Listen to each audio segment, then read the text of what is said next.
Good morning, you guys. Well, not so good morning. Roland woke up this morning to come let the chickens out, and a bobcat once again got in, and we thought we had the chickens secure, but he flipped over because right now they don't have an actual coop. They're in like a dog kennel. He flipped it over and took off the head of one of our chickens. I'm just really frustrated because he came through before, and we had got laxed because everything had always been okay and we never had an issue with predators. And so we came to put our chickens up a little later than normal, and he had already killed one of our newer chickens, our Silky, which she was beautiful. I named her Crown of Glory.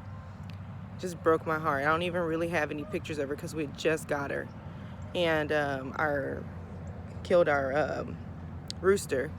I think he was trying to protect the other hens, and he just died. But the Silky was gone when we got back.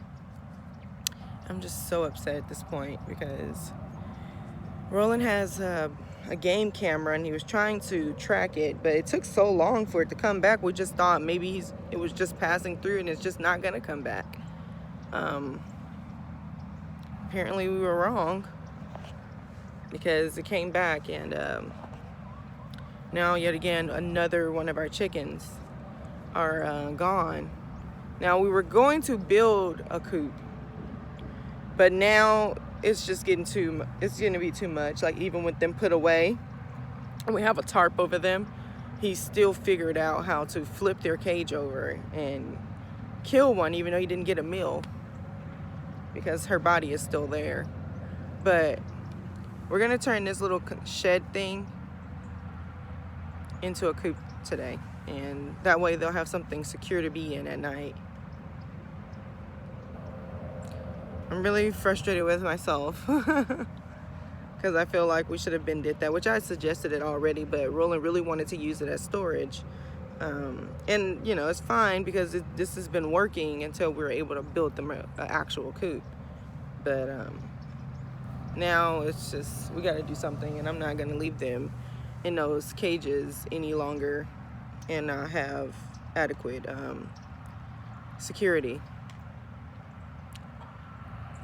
Because essentially, like, our dog, if we had their run closer to us, our dog would have started barking and we would have knew something was not right. But they're behind the tree line. Basically, we put them back here because it's the highest level, and our land gets really wet and kind of floody. And so we figured keeping them on higher ground would be best, which it is long term. So that's why they're back here, but they're less secure back here because no one can hear what's going on. So I could have woke up because my dog would literally be barking her head off if they were closer to us. So that's bothering me, because I feel like if they were closer to us, Noelle would have barked. She would have barked so loud because she would have knew something was going on.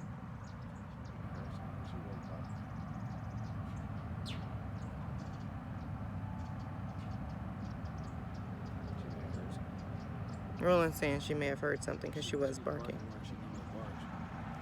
At night, it's like, I didn't know she was barking at. Yeah. And It's kind of hard to know to come all the way back here. yeah, because you got stuff that, you got the front part of the property where the highway's at, and then, but you just don't know. Sometimes she barks at stuff and There's nothing out there. there's nothing. Sometimes she's just trying to tell us she want to use the restroom.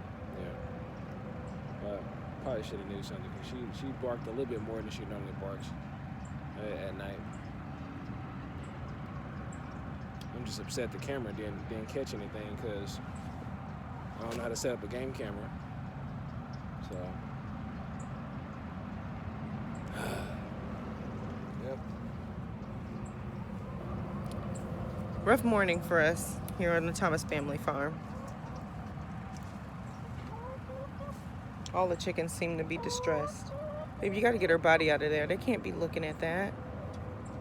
I'm sorry, girls. They're all cleaning their feathers.